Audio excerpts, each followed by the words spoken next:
panibagong araw, panibagong tutorial na naman. Welcome back mga boss, it's me Melvin Official nagbabalik. By the way guys, kung hindi ka pa nakapag-subscribe sa YouTube channel ko, mag-subscribe ka na at click the notification bell para updated ka sa mga tutorials ko sa templates. Ang tutorial natin ngayon guys ay paglagay ng effect na ripple distortion at lick 2 at ang paglagay ng mga magagandang lyrics ng fonts at timing sa music. Una sa lahat guys, maglagay lang tayo ng 4 na photos, tapos click natin yung collage, tapos i-adjust lang natin, palitan natin yung ratio into 3:4, tapos click lang natin yung continue. After nito guys, lagyan natin ng audio na extracted from the music video. Select lang natin guys yung una, extract and add audio, tapos i-level muna natin guys yung mga pictures, pati na rin yung mga overlay pictures. Yusin lang natin guys, i-level ng maayos. Lagyan natin ng isang picture para sa gitna, select lang natin guys, tapos click add at hanapin natin yung mask, click mask and select rectangle. I-adjust lang natin ng maayos, tapos ipaliit natin katulad mo, charot. Tapos i-drag natin siya guys for the label composition, and then guys mag-add din tayo ng overlay na symbol ng music. Add lang natin guys. After nating ma-add, i-adjust natin muna ang volume, tapos click natin yung splice and select filter. After natin ma-select, i-adjust natin ng maliit for the better result, tapos i-duplicate natin para ma-level sa audio, tapos cut lang natin kasi sobra. After nito guys, mag-add na tayo ng dalawang effects. Unahin natin i-add yung ripple distortion for its movement, and then i-adjust natin lang guys. Yung object ay all videos, ang sharpen ay 17, yung blur is into 11, yung size ay 11 din,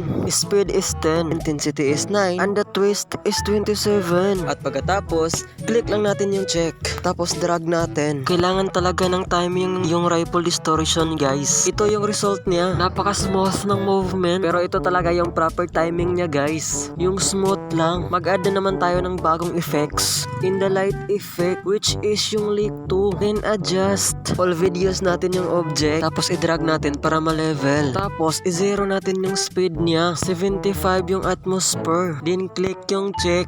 So ito na yung result guys, pinagsabay ang dalawang magagandang effects, ripple distortion at lick 2. I-play lang natin siya guys. Kung hindi ka pa nakapag-subscribe, bigay naman. So dito guys, mag-add tayo ng text, which is yung lyrics niya. Auto lyrics lang natin guys para mas madali. So ito na yung lyrics guys, i-change lang natin yung font niya, but first i-timing muna natin yung lyrics. So ito na siya guys, punta na naman tayo sa fonts, select natin yung aroma, ganda kasi ng font niya. I-adjust muna natin yung mga lyrics guys, ilagay lang natin siya sa baba ng gitna at gawing 2 lines yung lyrics. At ito na siya guys, play muna natin.